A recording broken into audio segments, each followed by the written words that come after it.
Hello, my name is Benjamin. I'm a test automation engineer, but today I'm also here as a magician. And I would like to talk to you a little bit about bugs. Now, bugs can be in any part of a system under test, like over here. And if you have 2 bugs in a system, you might as well have 3 bugs in a system. And our job as test professionals is not only to find those bugs, but also to get them eliminated one by one, like so. So that in the end, the system under test can be completely usable again.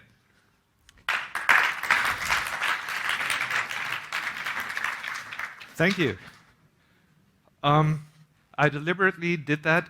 I'm sorry for the people in the back who couldn't maybe see it that well, but this is not the point. The point was what I said, and it will get clearer once I go on with this presentation. Sorry there. Magicians have done controlled testing in human perception for thousands of years. That's one of my favorite quotes by Teller, of the duo Penn and Teller, and these are the things to talk about here. First, I want to introduce myself and how this presentation came along, the idea behind it, then give you a short glimpse into magic, and present you 9 magic principles in software.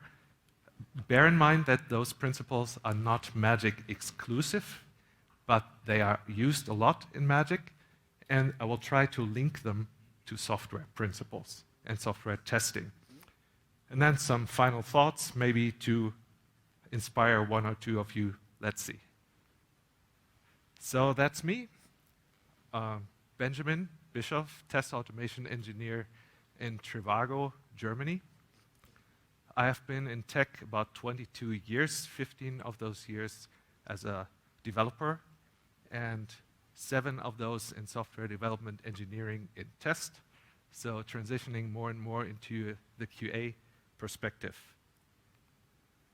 But there's another slide, another side of me, which is the magic side that plays a role today. I started magic at the age of 8, so been doing that for 35 years, much longer than being in software.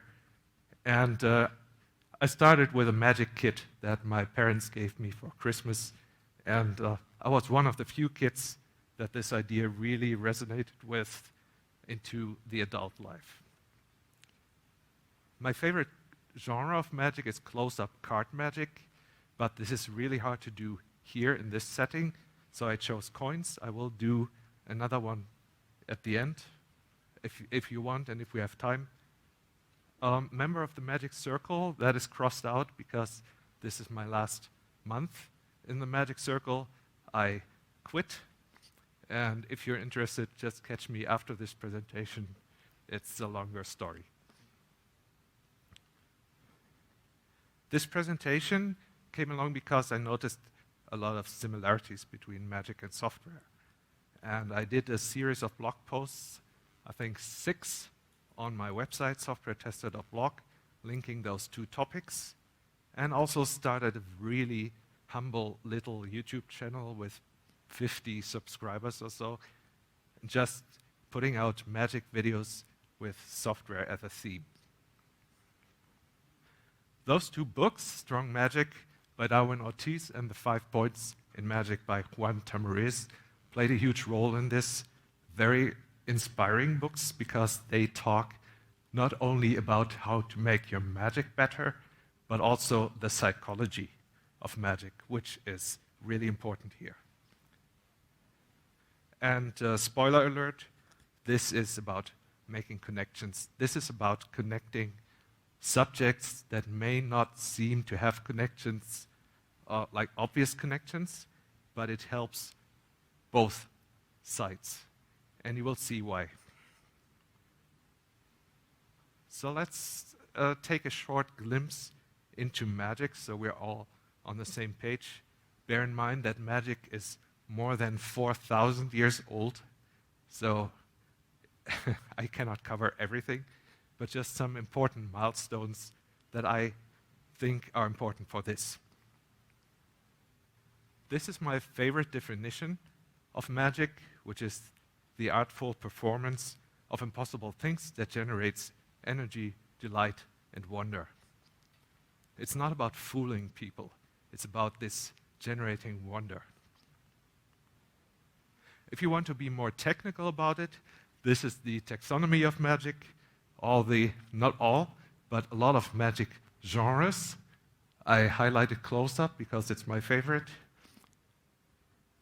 But you have a lot more like pickpocketing, quick change, things that might not seem like magic in the first place. And these are the illusion types. If you're interested, productions and vanishes, that's what I did in the first effect, the coins, producing, vanishing. But you have more transformations, restorations. But interestingly enough, you can even shrink this list down if you take something like a teleportation, which is an object disappearing from one place and appearing in another place. So it's actually a production and a vanish. The same is true for transformation. Old object disappearing, new object appearing. It is. Some important documents. There are thousands and tens of thousands of books and scriptures around magic. One of the oldest ones is on the left, 1700 to 2000 years before Christ.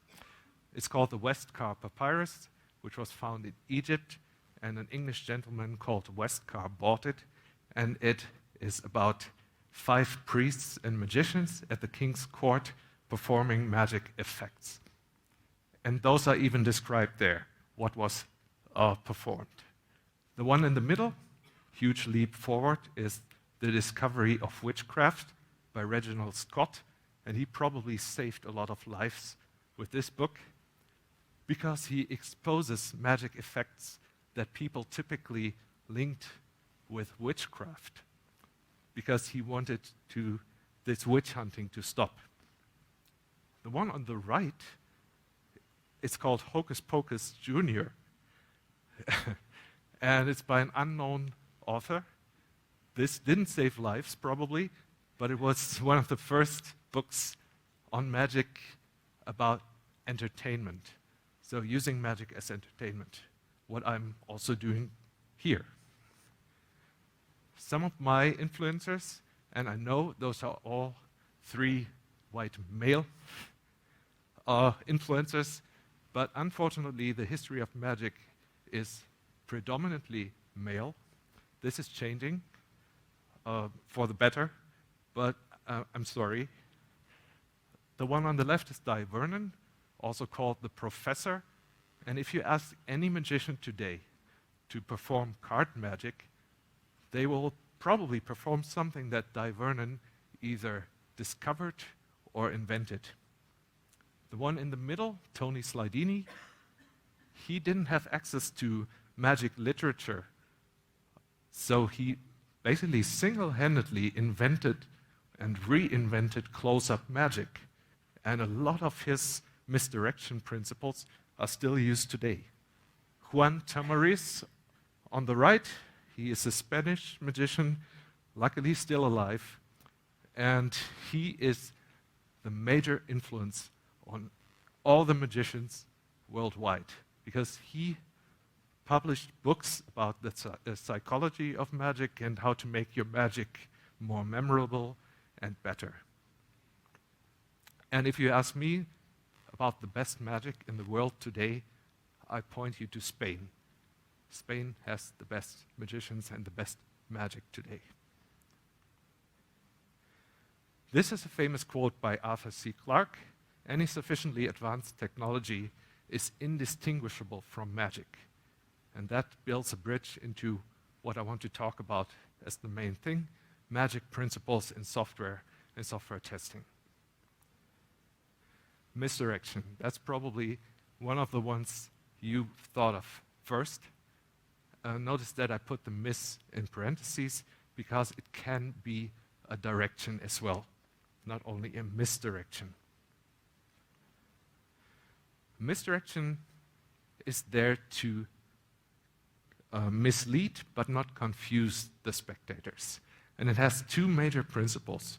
One is the large action covers the small, and the other one is the small action covers the large.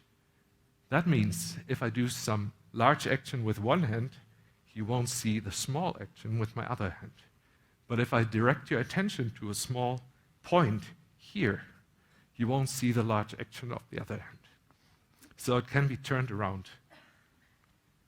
And one of the two might have played a role in what I've done in the beginning. I won't disclose any magic here. I'm sorry. Misdirection in software I've seen too. Misdirection in bug analysis. Not seeing the wood for the trees.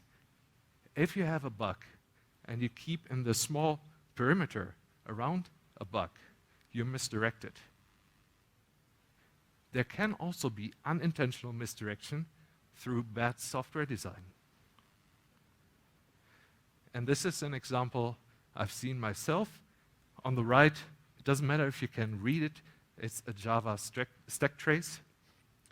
And there's an error, and it's really, really hard to figure out what the error is, because it's just exposing too much information. And this is exactly staying in the perimeter of the bug.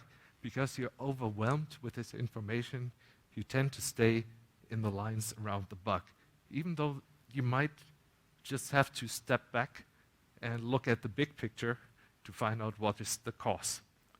The opposite can also be true, not giving you enough information.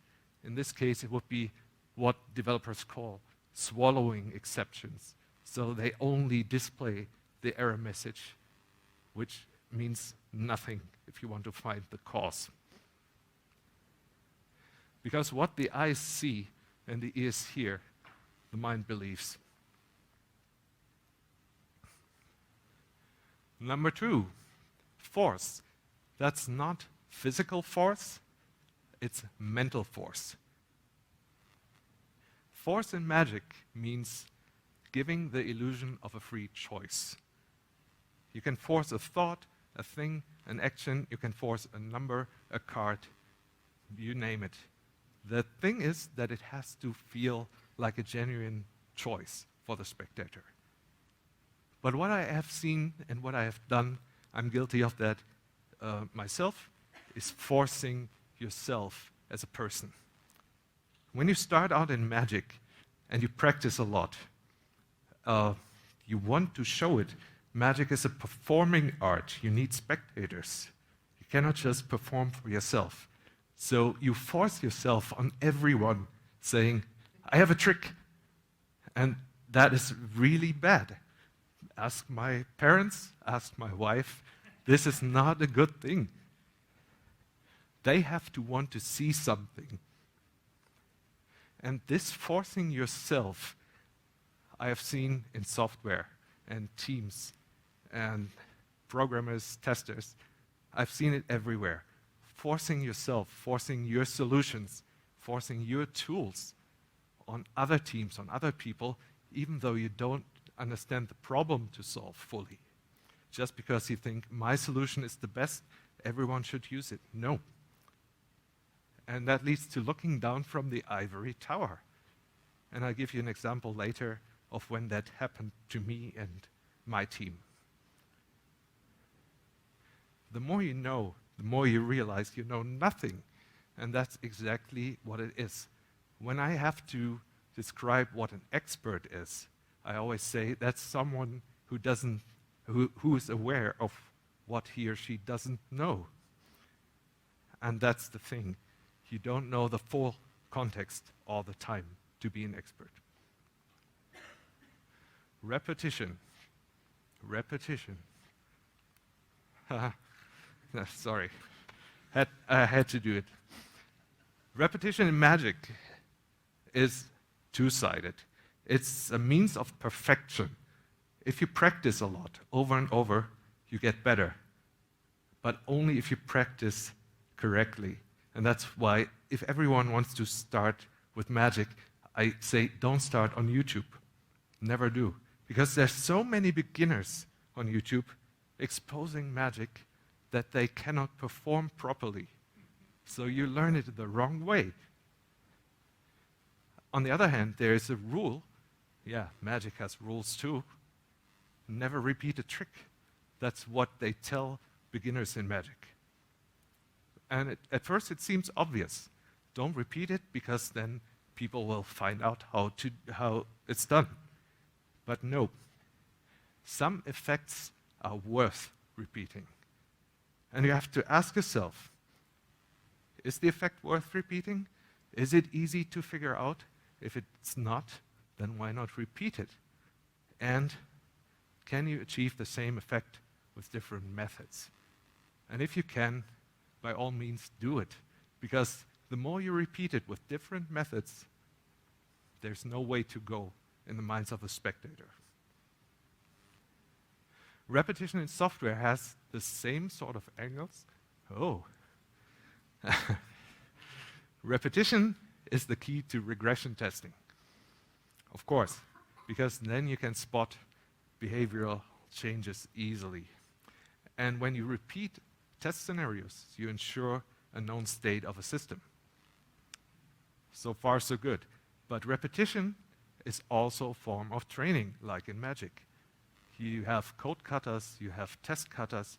For those who don't know what that is, that are small problems that you can solve, think about, solve them, and then you throw your solution away and try it again next time. And I promise you, the next time you tackle the same problem, your solution will be better. That is how you can train the software craft. In monitoring, of course, you also need repetition. Otherwise, if you just take a snapshot of the system as a one-time thing, that can be beneficial, but it's not what monitoring is about. What we do at Trivago is we use synthetic monitoring.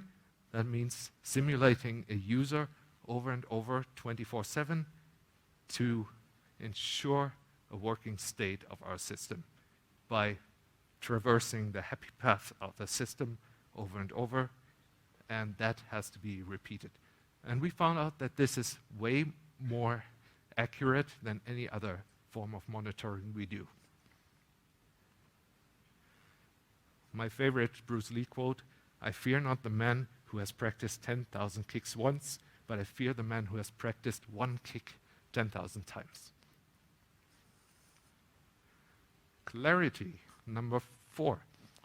I have to remember how to read Roman numerals. Clarity in magic is super important. Keeping your effect clear, keeping your effect easy to follow and to understand, and establish, again, an initial state so you can see that the state is changed. And that's what happened with coins. The effect of 3 coins appearing, disappearing, really clear, and hopefully easy to follow for the people who could see it. In software, we have also clarity. That means keeping the test scenarios compact and also easy to follow, like a magic effect. Because then it's easier to link the cause and effect of things.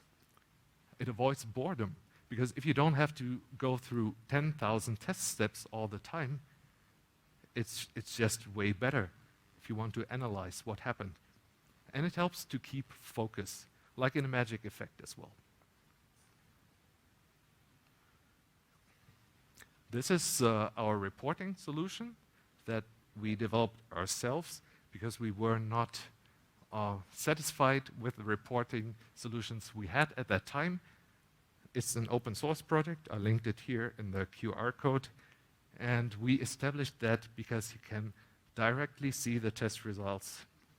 You have the relevant information clearly there without clutter. And what's also important is you have the same structure of reporting in all the projects. So testers and developers can just transition from one project to the other and know where to find information. Because confusion is not magic. Clarity is magic.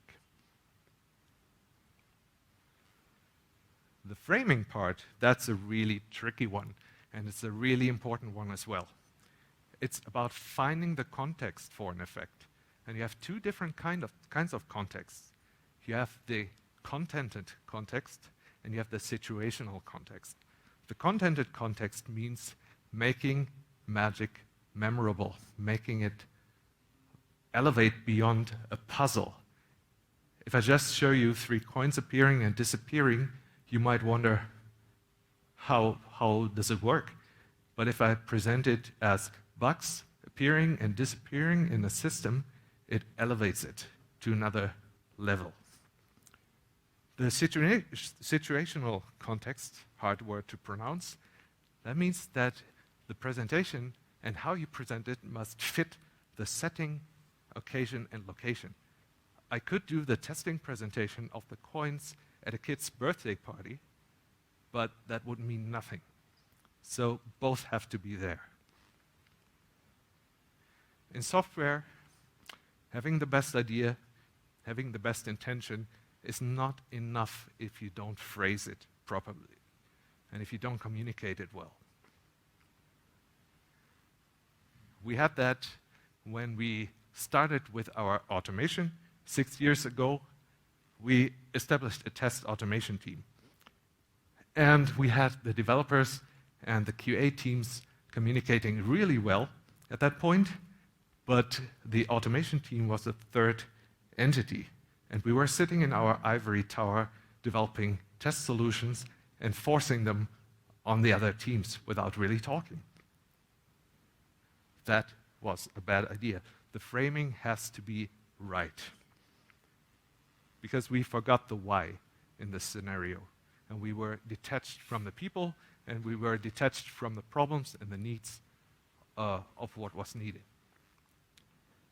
The House of Magic has many rooms.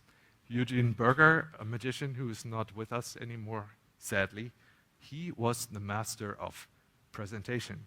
And he meant that he can present the same effect in multiple different ways. Number 6, getting closer to the end, time-lapse. Time-lapse is a form of misdirection. If I put down a card, like the Ace of Hearts, and 2 hours later I say, look, it has changed, that's not an effect. If I put down the card and say, now it has changed, 1 second later, that's an effect. Time-lapse is the time between 2 events, and the longer this time is, the less clear it is. In software, that applies to monitoring and reporting because it has to be on time. It cannot be too early, so you're not spammed with reports and messages, and it cannot be too late. Otherwise, it means nothing. There, the timing is equally important.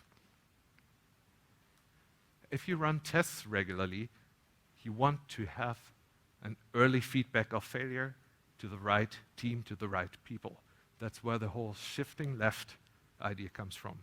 Shifting the testing earlier in the software development lifecycle and failing early. You don't want to wait with for a message that your unit test failed until the pipeline is finished. That wouldn't make sense. Because you want to fail fast and learn fast from it. And you need fast communication channels as well. The only reason for time is so that everything doesn't happen at once. Albert Einstein, I love that quote. Conviction. A spectator has to be convinced of an initial state to fully appreciate changes. If I tell you, I have a coin in my hand, and now it's gone, thank you. That doesn't mean anything because you were not convinced that a coin was in there in the first place. And it's better to convince implicitly. That means if I give you a deck of cards and saying, this is a perfectly normal deck of cards, that is very suspicious. If I just give you a deck of cards without saying anything, that is way, way better, because then you assume it's a perfectly normal deck of cards. Conviction is stronger than assumptions. If you assume something, you think something might be true. If you are convinced of something, you're absolutely certain it is true, even though it might not be. And the intention of a system has to be clear to detect any deviation from this. And this is where ideas like behavior-driven development come in, to make the idea of what has to be done clear to everyone involved in the first place, so that everybody knows when something goes wrong. In communication, that plays also a role, because there is trust involved, trust that everyone is giving their best and working towards the same cause. And that's why it's so important to get everyone on the same page early on, like we failed to do with the automation team. We didn't communicate why it might be a good idea to have it. And really importantly, speak a ubiquitous language. Speak a language that everybody can relate to and understand. And that's what you should do. That's sometimes really hard. Estimate the intelligence of the audience as being greater than yours. Don't assume that people listening to you have less knowledge. Failure. Failure is really important in magic because it can be a stylistic device. There are certain plots in magic for effects. One is called Magician in Trouble. That means that a magician fails deliberately, but makes it seem like it's on the spot, and then tries to solve the problem by magic. But also, learning from failures is key here by analyzing failed performances. Luckily, I didn't fail today, but I failed countless times before. So I'm really glad this one worked out. In software, there are some different aspects of failure. One is don't trust tests that never failed before. That's key. That was a hard learning because I have seen tests always pass no matter what the state of the system is. So make sure the tests are failing first. And failure is actually the essence of test-driven development. You create a test that fails, then you create the code that makes it pass, and you work from there. And on the other hand, if something fails, it should be covered with a test. That's the failing fast and learning fast part, and acting on it. Process failures, if you have attended a post-mortem before, a software development lifecycle post-mortem, that is a presentation of a failure and the lessons learned. So instead of sweeping your failures under the rug, it's better to openly present them so that everyone can learn from them. And for me, it's one of the best tools to improve. I have not failed. I've just found 10,000 ways that won't work. The last one, hidden complexity. For me, one of the crucial parts of magic, because magicians want to hide their skills. Even if it takes years to perfect an effect, you don't want to make it seem really, really hard.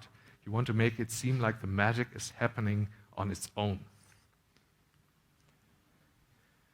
In software, that means simple things like only showing choices to the user when the choices are needed, and not propagating stack traces and HTTP status codes and things like that to the user.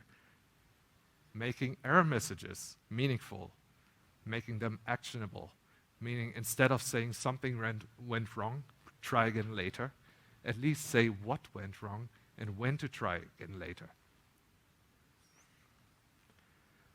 In the UI and user experience level, that's a little part of the Trivago website. I found this example of a room and guest selector. it's limiting the options for better user experience, because you see that the minus buttons and the reset buttons, they are grayed out because they cannot be used. And that makes it more straightforward to use this component. And you get a straightforward, happy path for the user, because at this point, there are not many ways to make mistakes. Don't get me wrong, that doesn't mean you won't have bugs in this. It just means that you limit the user options to limit the number of bugs that can be there. The function of good software is to make the complex appear to be simple, and that's also the function of good magic. In command line interfaces, this can be the same thing. The one on the top, that used to be the old way of running our end-to-end tests, whereas the one on the bottom is the newer way. We just put a proxy, a makefile in front of it to limit the user options. And that made it easier to use in all contexts. Quality is the absence of unnecessary friction. That is a quality idea I really like by Stuart Crocker, and I'm helping to promote this because, yeah, I think it's a nice definition. If someone here has a better one, I'm more than happy to hear it. Now we are at the final thoughts again. Where to go from here? And what is the point of me saying all those things? Some of you might ask yourself. Spark creativity. That's the main thing. Because if you combine two different subjects in that way, this transfer of learning is really, really nice. Feels really good, really satisfying. And also it helps you to break out of programmer's block, writer's block, tester's block. So if you are stuck with something, just approach it from a different angle, from something you know, you do as a hobby, you like, and then you may find a solution. And try it with your own hobbies and interests. There's no limit to this. A magician is not a magician because he knows tricks, but because he knows magic, the principles, the fundamentals. And those principles and fundamentals are not only found in magic books, they can be all around us. The same is true for our profession. Knowledge exchange. We do a lot of knowledge exchange meetings in the QA teams in Trivago, and half of the topics there that are presented are non-technical, and about 25% of the topics are things that have nothing to do with software, have nothing to do with testing. They're just things from a different angle to inspire. We had presentations about vampires, we had presentations about magic, about Sherlock Holmes, that seem to be unrelated, but actually they are not. Magic is purely a means of communication, and that is really, really important. Communicating the why, communicating with everyone involved, in not sitting in your ivory tower. And that is one of my pet peeves. Best practices. I think best practices can be good, but they're not good for all occasions. There are no best practices for every situation and for every problem. And they can be adjusted or even flipped, like the rule of magic, don't repeat a trick. That's not true all the time, and that's what I wanted to transport here as well. In magic, today, as always, the effect is what counts. The method or methods used are always purely secondary, and that's exactly the thing. Don't force your solutions on everyone just because you think they're the best. Try to do some research. Try to understand the problems first. That's way more important. And that's where we are at the beginning again, making connections. That's the point. I said it in the beginning, making connections between subjects that seem to be unrelated. And with this, thank you. I would like to show you one last thing, if I may, before you might have any questions. And I call this a rope trick about estimation, because that topic came up here before. If you work in an agile context, you might be familiar with the concept of estimation. That is, the team sits around, looks at tasks, and decides how complex they are in relation to each other. And someone might say, yeah, the complexity is small. Whereas the more experienced team member might say, I think it's a medium complexity. And then you always have a pessimist in the team saying, no, it's a large one. And what happens then typically is people talk about this, people check the requirements, and then do a re-estimation. And when this re-estimation happens, the ideal situation is that everyone is aligned. That means, like in this case, you have 3 medium estimations. But that only works when the requirements are really clear. Because when they're not, you might end up with an extra large one. Yeah, you always have to know, hold your applause, you always have to know where the requirements are, what people to talk to, because otherwise they might backfire. And you might be right back at the beginning. Or even worse, you are stuck in a feedback loop. Yeah, and the only way to break out of this loop is to talk to the right people. I think I have some spare requirements here. Yeah, talk to the right people, ask the right questions to break out of this loop. Because, as I said, the goal is to be aligned. And that is important whether you work in a small, in a medium, or in a big team. Thanks a lot.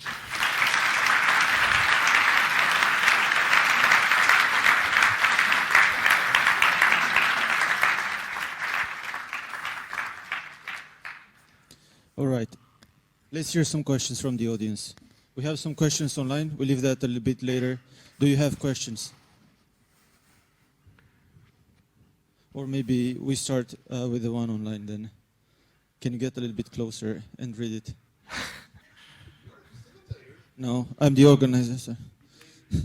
I'm my own facilitator. Can you explain more what you mean by keeping test scenarios compact? Yeah, I have seen test scenarios repeating all the actions until a specific point, which might not be needed all the time, like a user logging in all the time. Or if you need a login, why do it from the front end? So I think it's way better to just keep the test scenarios very concise, very compact, and just be in this vicinity of a bug that might happen or a happy path that has to be covered. And it's always better to break up a longer scenario into shorter ones, because then you can way easier spot effects and causes and events that are linked.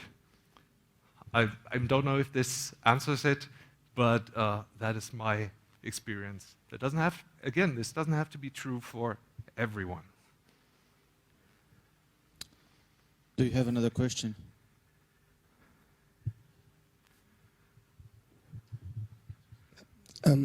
Yes, I think so. After your co-workers have seen you perform magic tricks, how do you get them ever to trust your bug reports again? The good thing is that I don't do bug reports. I'm not responsible for those. But they have learned during the years to link my magic persona and my professional persona. So yeah, they still wouldn't want to play cards with me. But I think they trust me on my work. Yeah. Any other question? You have a question? Hi, do you have a question, but not about the tricks? Okay, no. Okay, then let's give him another round of... Oh, Good. I was going to ask if you had a couple more minutes, if you would indulge Magician Benjamin and show us another trick. Oh, that is, I carry cards wherever I go, and we can gladly take this, like you say nowadays, we can take this offline, which is not entirely true here. But yeah, sure. I will be able to show you more in the breaks. I have cards on me. Thank you. he has the perfect normal ones. Mine are mostly. Okay, then thank you very much. Thank you.